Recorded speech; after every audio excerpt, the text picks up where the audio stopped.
एक छोटा सा गांव था। नाम था इसका धानीपुर। यह गांव अपनी सादगी और सुंदरता के लिए जाना जाता था। यहाँ दो दोस्त रहते थे, राजू और सुमित। दोनों की दोस्ती बचपन से ही बहुत गहरी थी। मैं एक मेहनती किसान हूँ। मेरा नाम राजू है। मैं हमेशा खेतों में काम करता हूँ। फसल उगाना और उसकी देखभाल करना मेरा जीवन है।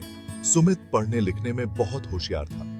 वह हमेशा नई नई चीजें सीखने की कोशिश करता था। सुमित को किताबों से बहुत प्यार था। उसके पास हर विषय की किताबें थीं।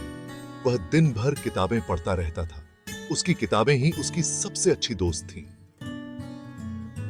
किटी, किताबें मेरी दुनिया है। मैं इनमें खो जाता हूं और नई नई बातें सीखता हूं। मैं इन्हें पढ़ते पढ़ते कभी बोर नहीं होता। हर किताब में एक नई कहानी होती है। दोनों बहुत अच्छे दोस्त थे। राजू और सुमित की दोस्ती निराली थी। वे एक दूसरे के बिना अधूरे थे। राजू और सुमित की दोस्ती निराली थी। वे हमेशा एक दूसरे की मदद करते थे और साथ में समय बिताते थे। गांव वाले उनकी दोस्ती की मिसाल दिया करते थे। उनकी दोस्ती की कहानियां पूरे गांव में मशहूर थीं। गांव के बुजुर्ग अक्सर उनकी दोस्ती की तारीफ करते थे और बच्चों को उनकी तरह बनने की सलाह देते थे। धानीपुर का यह छोटा सा गांव राजू और सुमित की दोस्ती की वजह से और भी खास बन गया था। गांव में एक दिन मेला लगा। यह मेला पूरे गांव के लिए एक बहुत ही महत्वपूर्ण और प्रतीक्षित आयोजन था। हर साल जब यह मेला लगता था तो गांव के लोग बहुत उत्साहित हो जाते थे। यह मेला हर साल लगता था, लेकिन इस बार का मेला कुछ अलग और विशेष था। इस बार मेले में कुछ नई और अनोखी चीजें देखने को मिली। इस बार का मेला बहुत खास था।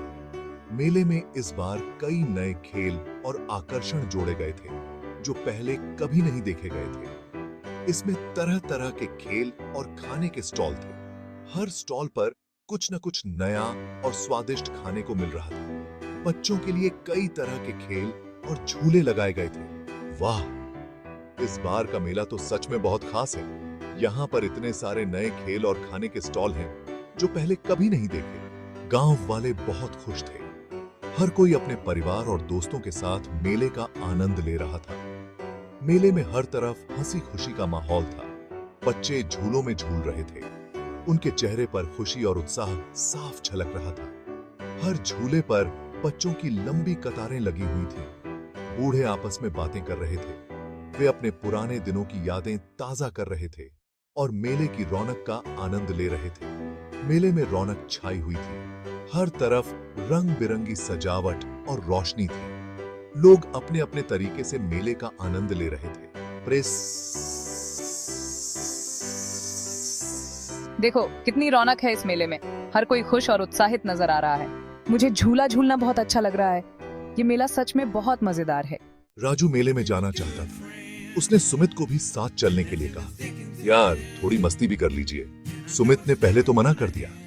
उसे किताबें पढ़ना ज्यादा पसंद था। नहीं यार, मुझे तो किताबें ही अच्छी लगती हैं। राजू ने जिद की। चलो ना यार, एक बार मेला तो देखो। सुमित राजू की जिद के आगे हार गया। वह राजू के साथ मेले में गया। मेले में बहुत भीड़ थी। राजू ने सुमित को कई खेल दिखाए। उन्होंने चाट और जलेबी खाई। सुमित ने पहले कभी मेले का इतना आनंद नहीं लिया था। राजू ने उसे बताया कि जिंदगी में मौज मस्ती भी जरूरी है। सुमित को अपनी गलती का एहसास हुआ। उसने महसूस किया कि उसने अपने सबसे अच्छे दोस्त राजू के साथ कितना गलत किया था। यह एहसास उसके दिल को छू गया और उसने तुरंत अपने दोस्त से माफी मांगने का फैसला किया। उसने राजू को धन्यवाद दिया। राजू ने सुमित की माफी को दिल से स्वीकार किया और उसे गले लगा लिया। उसने कहा, दोस्ती में कभी कभी गलतियां हो जाती हैं, लेकिन माफी और समझदारी से हम उन्हें सुधार सकते हैं। उसने कहा, तुम सही कहते हो यार। जिंदगी में सिर्फ किताबें ही सब कुछ नहीं होती। असली सबक तो हमें जीवन के अनुभवों से मिलते हैं। हम जितना एक दूसरे से सीखते हैं, उतना किसी किताब से नहीं सीख सकते। दोनों दोस्तों ने उस दिन खूब मस्ती की। वे मेले में गए, झूले झूले और तरह तरह के स्वादिष्ट पकवान खाए। उनकी हंसी और खुशी ने पूरे मेले को जीवंत कर दिया। उन्होंने फैसला किया कि वे हर हफ्ते साथ समय बिताएंगे। उन्होंने सोचा कि वे हर हफ्ते एक नया अनुभव साझा करेंगे, चाहे वह एक नई जगह की यात्रा हो या एक नई गतिविधि। उनकी दोस्ती और भी गहरी हो गई। वे एक दूसरे के साथ अपने जीवन के हर छोटे बड़े पल साझा करने लगे। उनकी बातचीत में अब और भी गहराई और समझदारी आ गई, क्योंकि सच्ची दोस्ती ही होती है जो जिंदगी को खुशनुमा बनाती है। राजू और सुमित ने महसूस किया कि उनकी दोस्ती ही उनकी सबसे बड़ी ताकत है और वे हमेशा एक दूसरे के साथ रहेंगे, चाहे कुछ भी हो।